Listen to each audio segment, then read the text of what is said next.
All right. John, have you picked your team? Can you reveal the team at all? Yeah, it's always difficult. This press conference at this time is always difficult. Lynchy will play, so he's available and he'll be back in. So that's at least one change, and yeah, we'll let the team come out when it comes out. How nice to have a man of his Yeah. talents back Yeah, after such a while. Yeah, it was good. It was, as I said last week, it was disappointing from last week. He'd done all the work over the break and then to get that little head knock, but he's come out of that fine. So yeah, great to have Tom back in the team. He's he's a real important player for us, and he's played some really good footy for us. So looking forward to him being out there on tomorrow night. So what difference does he make for you linking up, particularly on the MCG, where you can run the risk of going very, very wide? Yeah, and he's that's one of his great strengths. Tom's he's a fantastic link player for us, and he's done that job for us. Certainly my time at the footy club and before, and again that space that exists out there allows him to roam and connect really well for us. And as I said, it's great to have him back, and he's an important player. Are there any concerns with the type of role he plays? Obviously, the high volume cardio type role. Yep. Any concerns? He hasn't played too much football lately, that he can sort of fill that. Yeah, he should be fine. I mean, he's been able to train. He probably had a week or so where he couldn't do too much running with that side, but after that, he's been able to train, and we're confident. I mean, he's played 9 games before. He's been out for the last 3 or 4, so he should be fine. Jake Kelly said to us yesterday that you guys sat down over the bye and addressed a few on and off-field issues. Can you shed any light on the conversations you may have had with the playing group? No, not really going to shed any light. For us, it was as I said previously, the bye came at a really opportune time to sit down and actually go, what is the first half of the year told us about how we're playing. And last week I said we sort of got back to the basics and fundamentals of how we think we play our best footy, and you sort of saw that last week against West Coast. We were we weren't being probably as efficient with the ball in the first 3 quarters, but our effort was there. Our contested ball numbers were really strong, and in the last quarter we maintained that, and were able to then get the result we did. So it's good reminder and good reward for the players, but it was more getting back to the basics of how we want to play, and creating the right environment that we actually have that energy and that real effort. He said on and off field issues were addressed, so if you can't shed any light, could you perhaps maybe give us an insight into how the conversations have helped the players address the second half? Well, I think it just gave us an opportunity to look at what is it about our program that potentially has held us back or has caused us issues, and once we got some of those things on the table, we had a good conversation around what that looked like and how we might be able to change that. And that was in effect our reflective learning from the first half of the year. And I've been absolutely wrapped with not only our players but our coaching group now in terms of how we reset the last half of the year. We understand that we sat where we sat. We now sit 7-7, and from here we've got to win games of footy to play finals, and that's really what our focus is now. So how hard was it to identify, or why couldn't you identify those issues in the first half of the year as they were happening? Well, some of those things were just happening. It was like, whether it be the injury things, there was obviously there was a little bit of noise around the collective mind side of things. So we put all those on the table and we cleared the decks, and that's allowed us to now just attack the last half of the year. Don, you personally have seemed in a happier mood since the bye. Has that been a deliberate shift in focus, or something you've tried, or is that just... No, I think, well, it's one of those things where when you lose a month's worth of footy, it's easy for that to sort of compound on top of you. And then as the leader of the footy team, it's important that my mood, my attitude doesn't become one of doom and gloom. Otherwise, that's can reflect on the group. So I've been mindful of making sure I maintain what the players need from me, which is a positive outlook. And that's again, that bye allows you to just sit back, have a bit of reflect, refresh yourself, and get ready for the last half of the year. So as I said before, I've got massive faith and belief in our playing group and our coaching group, and I know the sort of the footy we're capable of playing, and we saw a bit of that last week.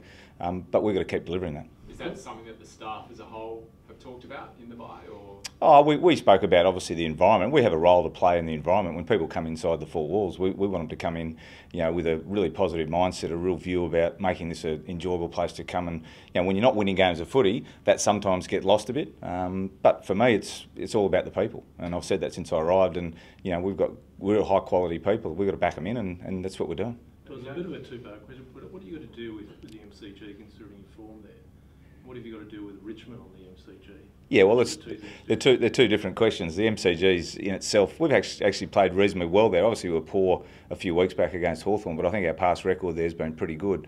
There are some slight subtleties of playing at the G, but that's something which you have to adapt in every ground. We had to do that when we played at Subi back when that was in play, and certainly sides have to adapt when they come and play at Adelaide Oval. So we've got some things we can adapt to, and then you've got Richmond, which they're clearly the benchmark of the comp, playing really strong footy, and we need to plan for those for how they play, and make sure we come with a really clear and simple view as to how we can beat them. Don, there's some whispers around that Matt Crouch has a broken hand. Is that true?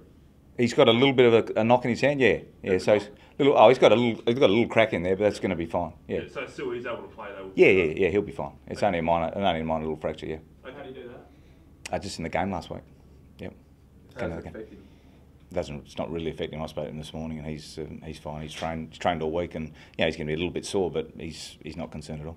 Don, Richmond MCG, but it's still the ghosts of what happened in the grand final. So it is obviously going to be it's present, even if it's not going to be a factor. But how do you address that?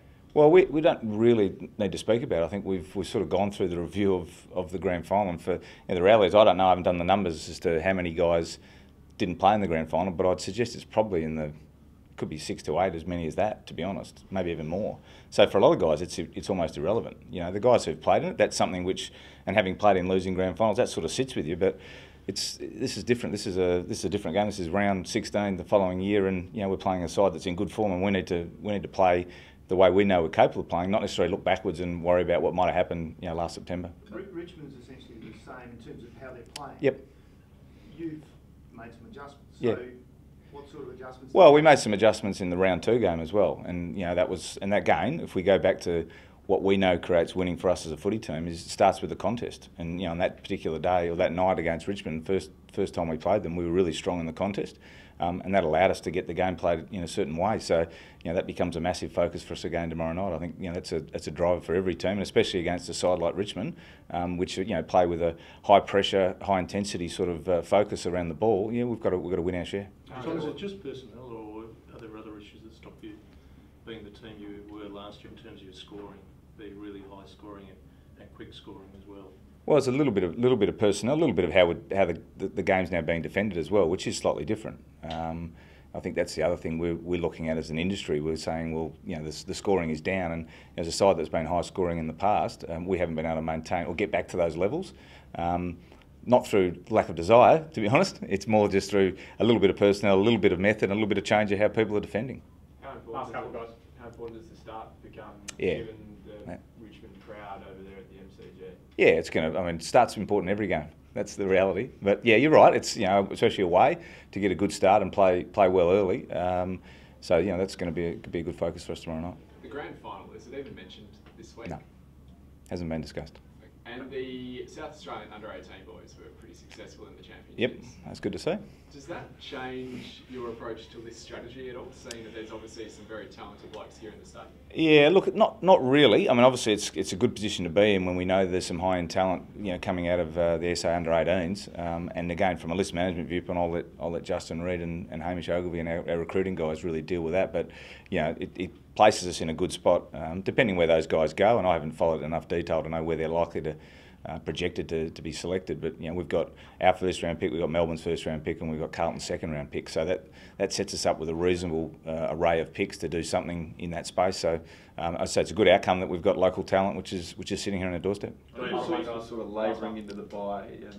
Do you sort of ever address what might happen given your backup ruck stocks are pretty depleted if the big fella went down?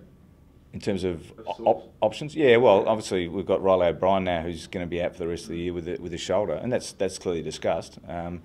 Thankfully, last week he was very good. Yeah, he was. Yeah. So I'll look at him from a positive viewpoint and say, he got back to playing the sort of footy which we know he's capable of, and hopefully he can build on that again tomorrow night. I know you're probably sick of being asked this, Dom. Is there any update on Rory Sloane's contract situation? Not at this stage, no. So this negotiations still continuing? Oh yeah, there's still conversations happening pretty much pretty regularly as well. So, but when something is done, we'll let you know. How much heat came off the club after the West Coast win? Oh, I don't really know, mate. That's for you guys probably to decide. For me, it's it's ideally in this industry, it's a win-loss industry. It's great to win because that does give you some sense of satisfaction. For me, I was just wrapped for the players. I mean, we were 27 points down through the third quarter, and I think the players at that point really made a stand about what they want to be about, and were able to get a win out. And obviously it helps from the mood of the place as well, because winning's fun, and that brings that. So it's a good feeling. But it lasts for a week because we've got another challenge coming up tomorrow night. So hopefully we've got the same feeling Saturday morning. Thanks, guys.